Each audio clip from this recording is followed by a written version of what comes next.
turn. Ooh. Huh? I want. No. I win. I win. Okay, time to sleep.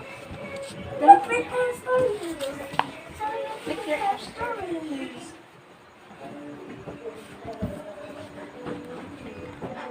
One story. Uh-huh. My story is Adventure? about adventure. Yes. Do you want to hear it? Yes. Okay, you must listen, okay? Once upon a time, in a place where magic rules, there lived a king. He is brave, strong, And wise, wasteful? and powerful, but No. lustful and tyrannical. His tales spread far across the vast land, and not only humans feared him, but so are the creatures hidden outside his kingdom.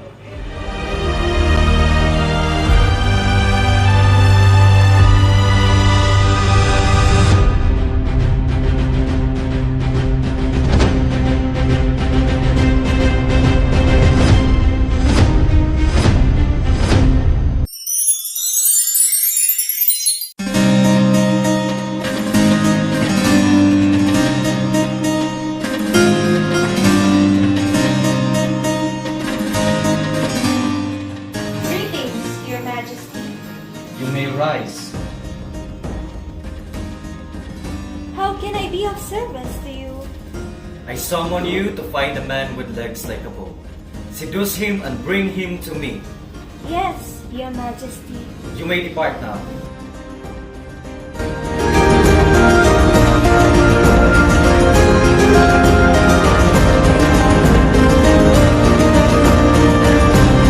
My companions have shown me I have no home now.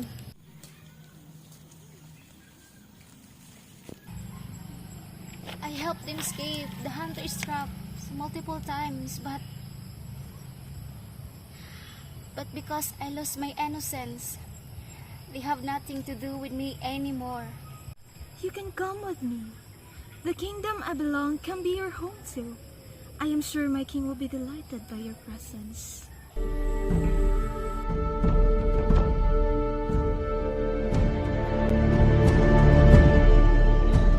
I have heard of your predicament. You are welcome to stay here only if you agree to have a match with me. I'll be honored to have a match with you, my king.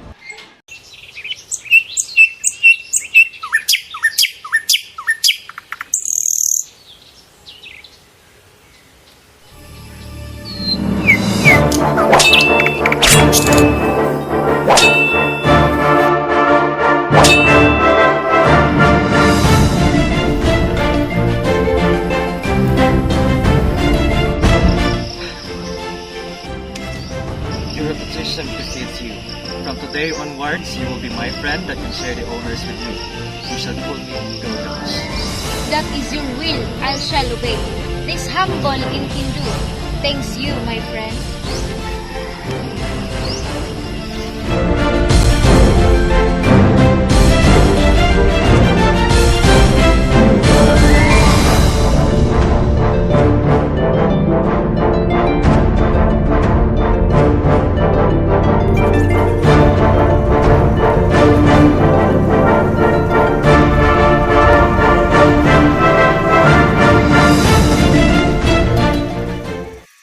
Gilgamesh, I see you're still strong as before. I have decided to make you my lover. I will never agree to be your lover, lest I receive the same fate as your past lovers.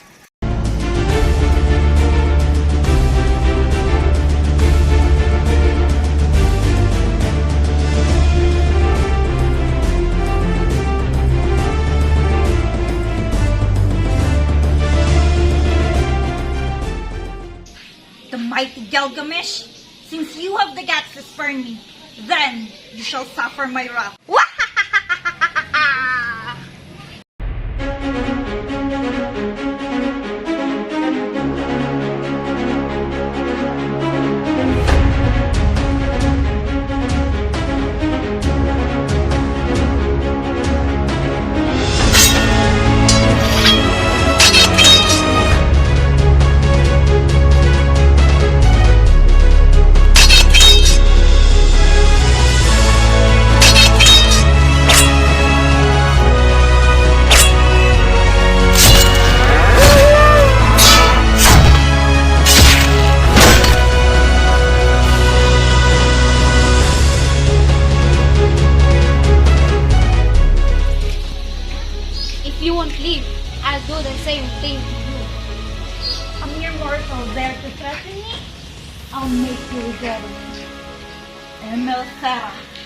Ravel Sera, Expungulary Macera, Vulneferes, na!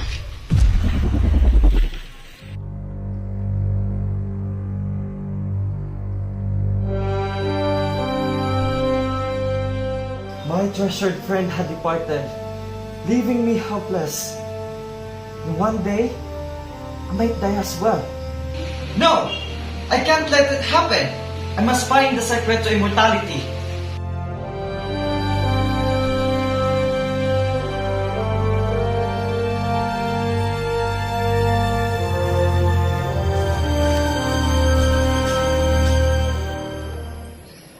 It's so beautiful. Its tranquility and ambience make me crave for some sleep.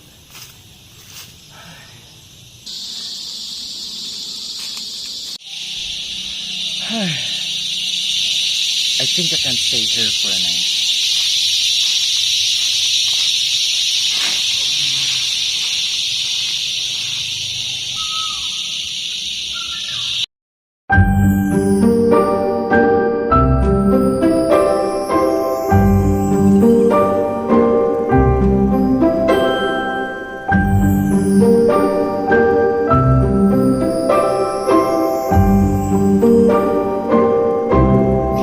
Fairy Queen Titiana refused to hand her adopted son to me. I will make her regret her decision. What do you intend to do, Fairy King? I want you to find the magic herb called love and idleness. How can it aid us? We can use this juice to cast a spell against her.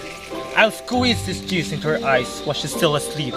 Then, it can make her fall in love with the first person she sees when she wakes up. I shall get going then, Fairy King. Go and make sure to bring back the flower.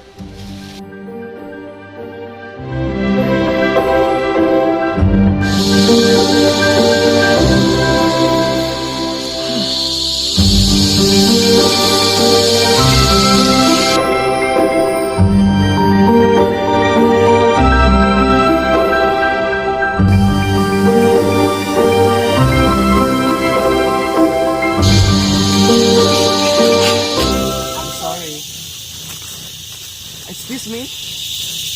May I know which direction is the way out? Just walk straight ahead and you'll find the exit. Be careful not to touch anything, even a single drop of water, or you'll suffer from the consequences. I understand. Thank you. I'll be sure to heed your advice.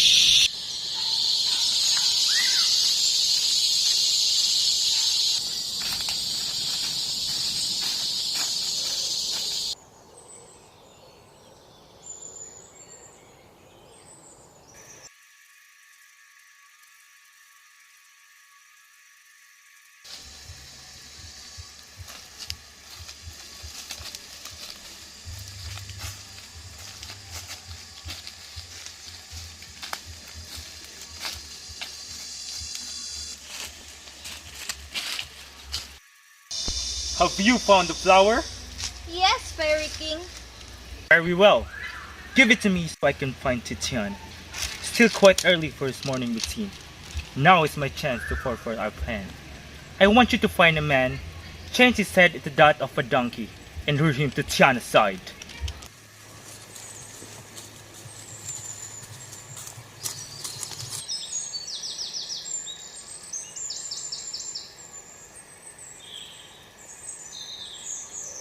I need the booster. This feels so good. As much as I want to stay longer, I must not be there. They will be looking for me anytime soon.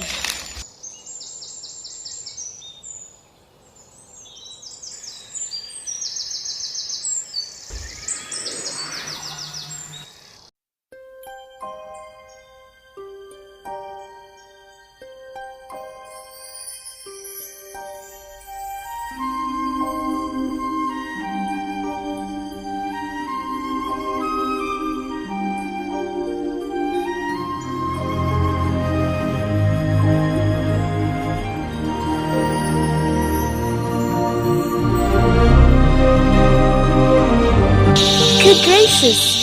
The heaven sent me such gift. My love, stay with me, and I'll make you happy.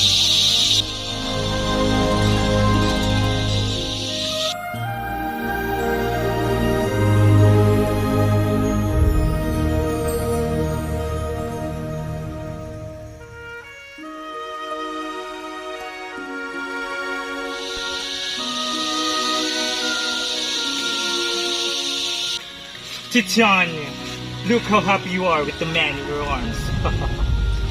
Just because you don't know anything about love doesn't mean others don't. Titiana, if you only knew. What do you mean? You only fell in love with the man whose head resembles of a donkey because of the spell I put on you. How dare you! Reverse the spell this instant!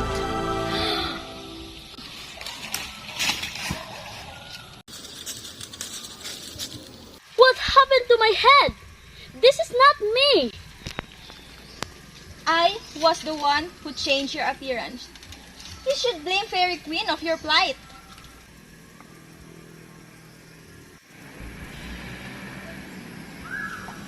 What do you want me to do to stop all this fiasco?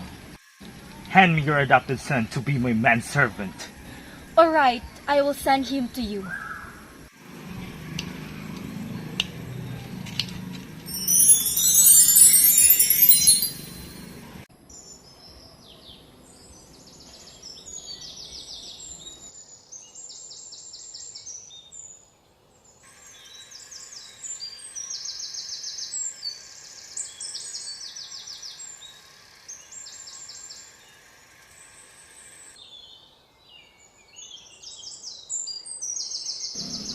Ah, my head hurts.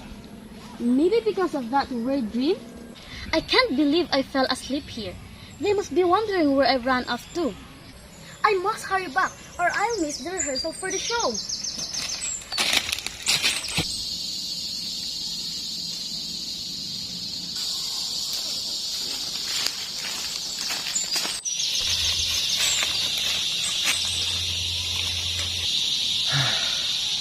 I almost lost my way. Luckily, I made it out. I am so hungry and thirsty. I hope to find some food and water along the way.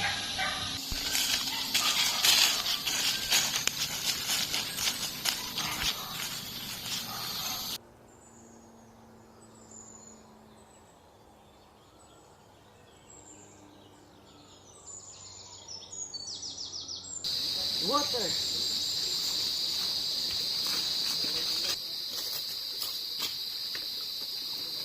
Feels so refreshing. To eat and feel my stomach, this is much better than nothing.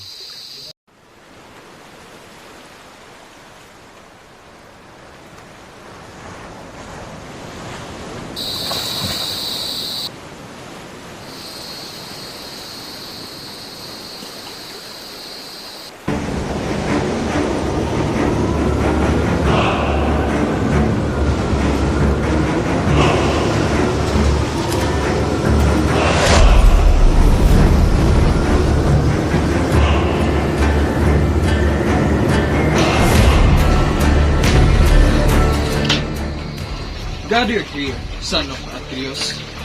I fear the long campaign is lost. We must expect to sail home. But first, let us question a prophet. Someone, anyone. Why Apollo rages at us?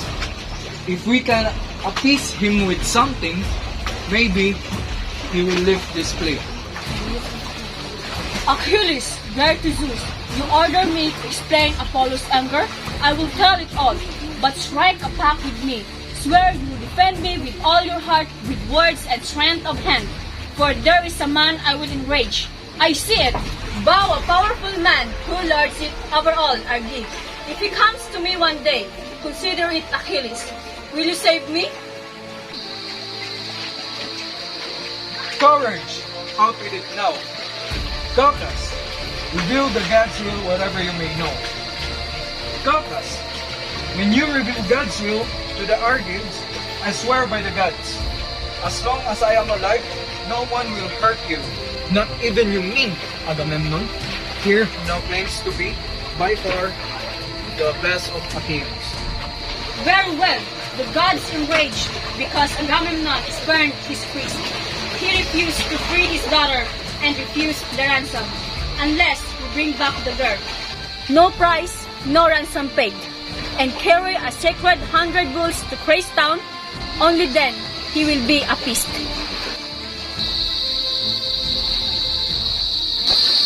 Indeed, I refuse that glittering price for the young girl prices. I prepare her by far, the girl herself.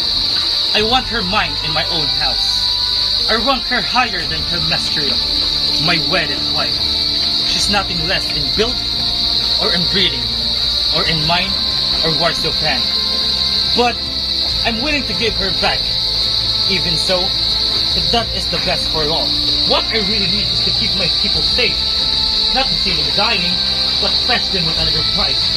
Or else I alone or the artist go without honor. That would be a disgrace. How exactly can the generous our gives you prices now? Whatever we have plundered, all's been portioned out. But you want it back? That would be a disgrace. Return the girl to the god. At least for now. We Achaeans will pay you back 3 or 4 times. If Zeus grant us a gift to raise Troy massive ramparts to the ground. Not so quickly. Trying to cheat on me? Oh no. Achilles, you won't get past me. Take me in that way? What do you want? To clean your own price while I sit calmly empty-handed here? If I receive the equal price, then fine. If I do not, I'll take one either of yours or Ajax or Odysseus' price. I'll commander here myself and let the man choke you with rage. But we won't worry about that now. We must return this girl. You, Achilles, you are the most violent man alive, so you can perform the rites for us and count the gods yourself. Shameless. Always shred with greed. We followed you here to please you, to fight for you. We are the ones who make sacrifice. You get more treasure than me when I fought to exhaustion. My honor never equals yours. No more, I'm going home. I have no mind to linger here disgrace, watching you steal our treasures for yourself. Desert by all means. I will never beg you to stay, not on my account. You, Achilles, loved by the gods. I hate you the most. I don't care if you're a great soldier. You mean nothing to me. But let this be a warning to you. I'll send Chryses myself since Apollo insists. But I'll be there in person to seize your prices. So you can learn how much greater I am than you. Please, let me be where I am supposed to be. Heavenly deities, if you can hear me, let me escape here unscathed.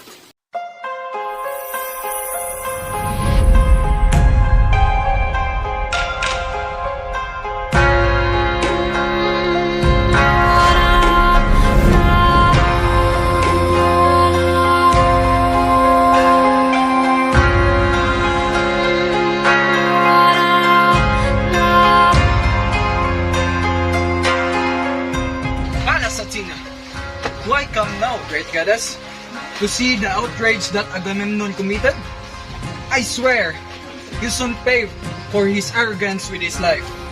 Down from the skies they come to chase your rage. If only you will yell. Hera loves and cares for you both alike. Obey us both, and I vow that one day the glory will lie before you 3 times over to pay for all this outrage. I must. When the two of you commands, goddess, a man submits to his heart break with fury. If a man obeys the gods, they quick to hear his prayers. Achilles the brave, favored by the gods, do not disappoint us. Remember your words, and I will fulfill mine. Now, I shall soar to Olympus and rejoin the gods aloof in the halls of Zeus to deliver the news. You coward! You dog-face! Instead of leading your troops, you sit at your own camp and take our prizes? But I swear, a day will come when you need me the most. I will not be there. No one and nothing can save you. Then you will be desperate, raging that you disgrace me. Achilles, the best of the Achaeans. No more! Our innermost sorrow comes to old Achaea. Stop this! Listen to Nestor. You both are younger than I am, and in my time, I struck up with better men than you, but never once did to make light of me. The strongest mortals ever bred on earth. They enlisted me themselves, and I fought on my own. True, old man. All you say is fit and proper, and we respected you. But this soldier wants to rule over me. What if the everlasting God made a spearman of him? Have they intended to hurl abuse at me? Yes! What a worthless, burnt-out coward! I'd be called if I would submit to you and take your all orders.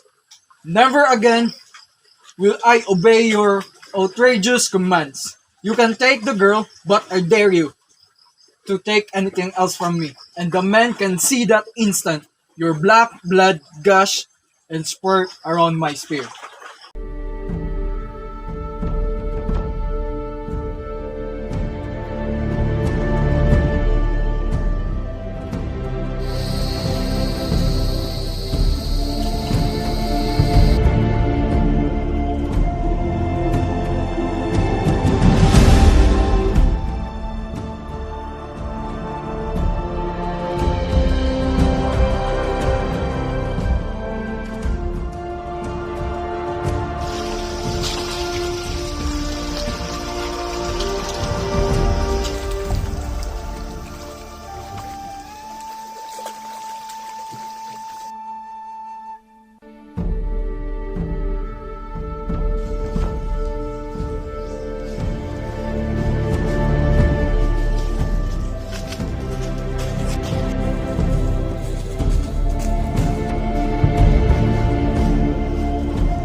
What brought the mighty King Gilgamesh to my abode? Euthanapistem. The man on whom Enlil conferred life everlasting. I want to obtain the secret to immortality. How foolish of you! Haven't you heard of how I attained this immortal life? I have, but I still want to obtain it. If I cannot change your mind, are you willing to accept my challenge? If it is the only way, then I'll gladly accept your challenge. Then, stay awake for 6 days and 7 nights, like I had done myself. If you pass, I will tell.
Where am I? What's with all this ferocious sight?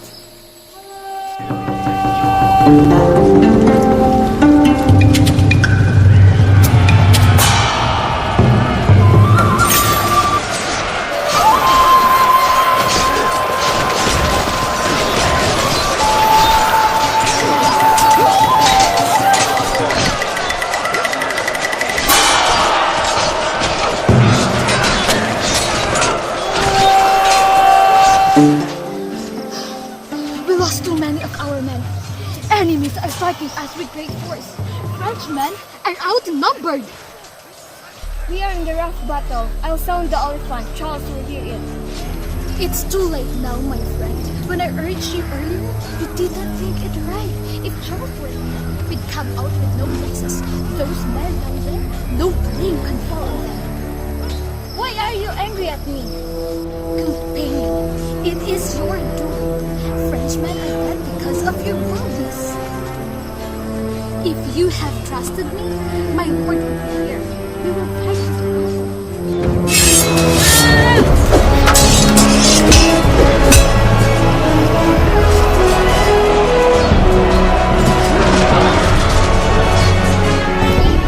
You and I, we were companions, and everything we will end today. We part before evening, and it will be all.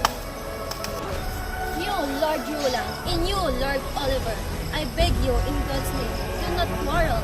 The sound the horn is way too late now, but still, it's better than we do. This man of Spain must not go home insulted. Lord, you have spoken well.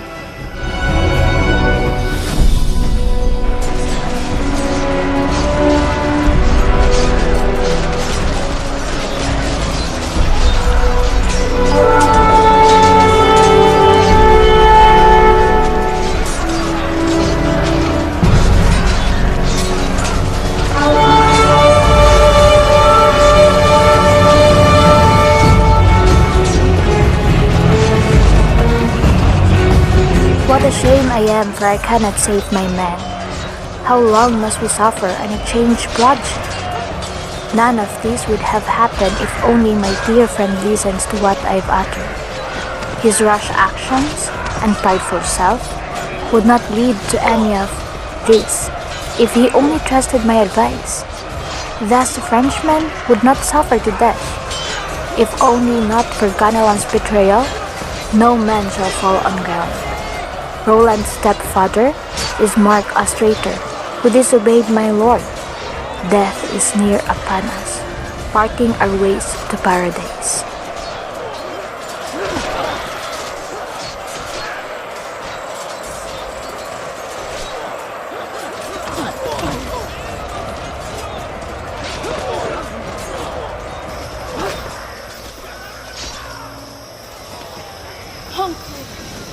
Charles' nephew conquered.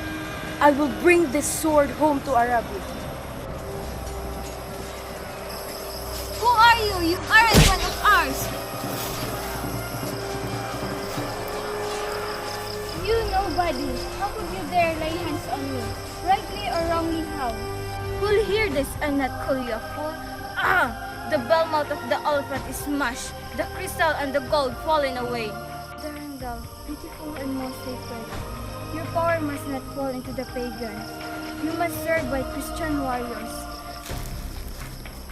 May no coward ever come to hold you. It is with you I conquered all those great lands that Charles has in his keeping.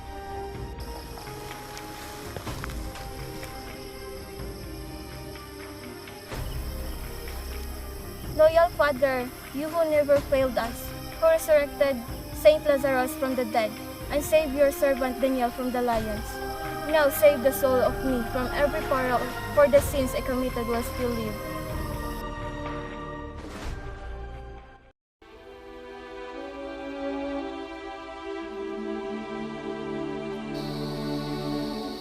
My dearest comrade, I'll join you there in no time.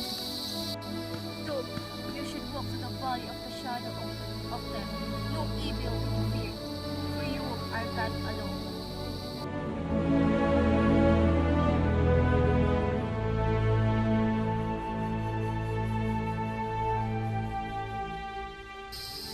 This man accepted his death with great honor, accepted his final breath with the act of bravery.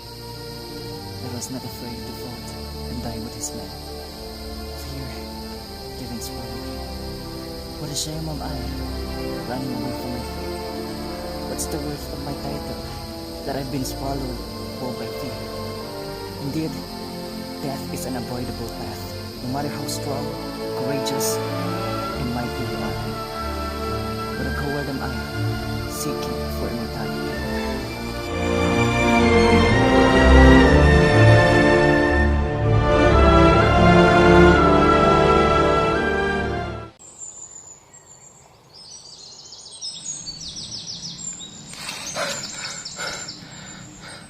What a dreadful nightmare. I thought I was about to lose my life.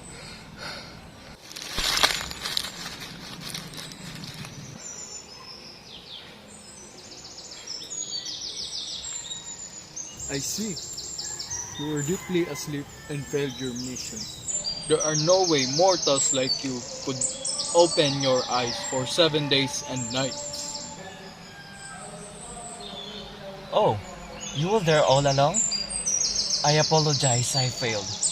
Well, I can still give you another mission.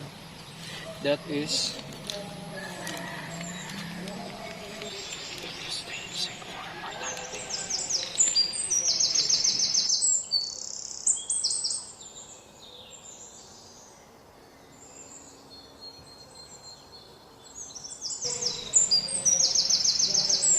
Throughout my quest, I encountered hardship and have been traveling in various dimensions. Now, with clear vision and mighty will, I finally found the great resolve. I finally come to realize the limitations of mortals, and what I am seeking for is a worldly decisions. What dream must it be for you to change your mind? I express my greatest gratitude to you for giving me a hand. Now, I shall head back to my kingdom, to my people, and with a clear resolve, I shall rule the kingdom with no fear. I wish you nothing but a virtuous king. You shall rule your people. Go back to your land with a mighty resolve. Long live the king.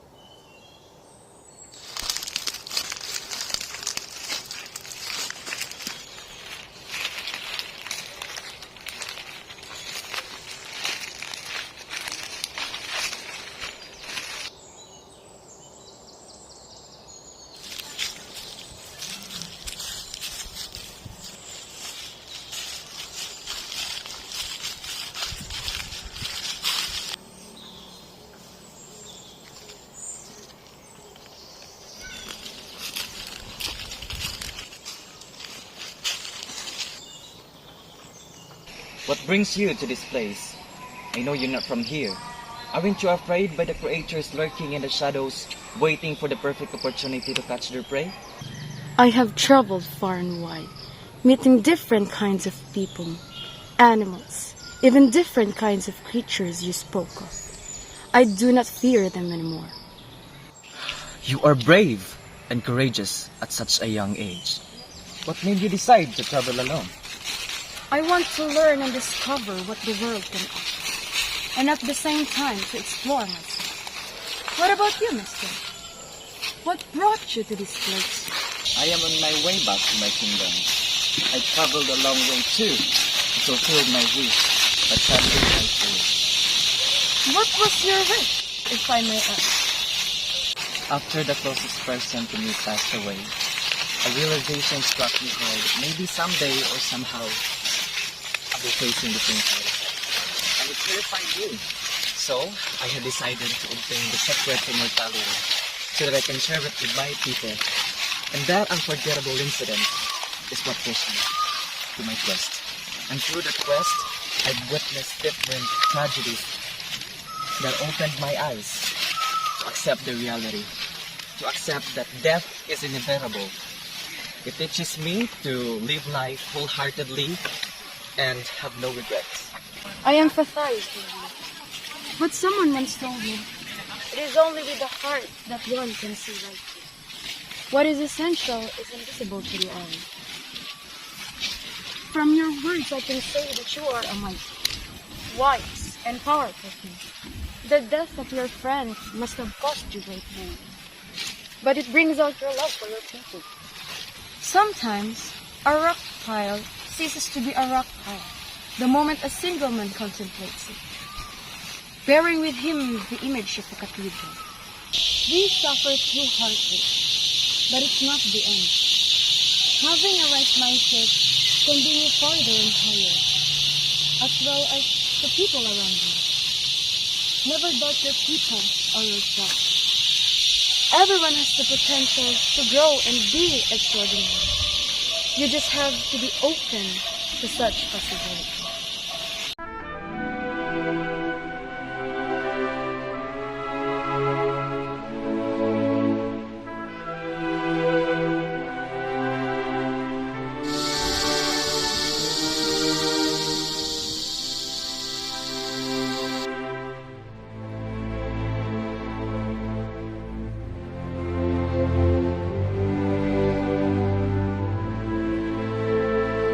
From that enchanted forest, encountering fairies is like an impossible dream.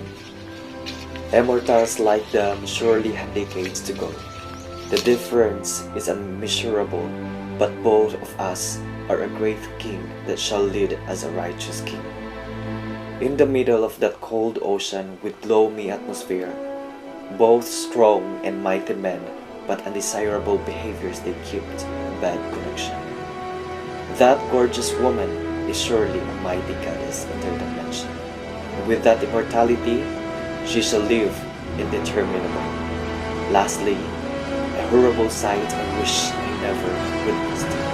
The meadow turns red from the bloodshed, and everyone is standing without any hesitation, putting their life on the line. That man Roland reminds me of my dear friend Enkidu, who must be wandering now in his native paradise. Both Roland and Oliver are my reflection. They let me ponder how great and honored it was to die for the people without a glimpse of fear. And that old Utnapishtim helped me found my resolve. And with that sudden encounter of those great men, I shall accept my fate and face my death.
It is an honor that all of you accept my invitation. Throughout my journey, I left no presents here and left my people unguarded. I sincerely apologize for the sins I committed as your king. I had regretted all those immature decisions I've made in life. Now, I vow to serve you with virtue. I shall make word of my title and honored my life to you! Long live the king! Long live the king! Long live the king! Long live the king!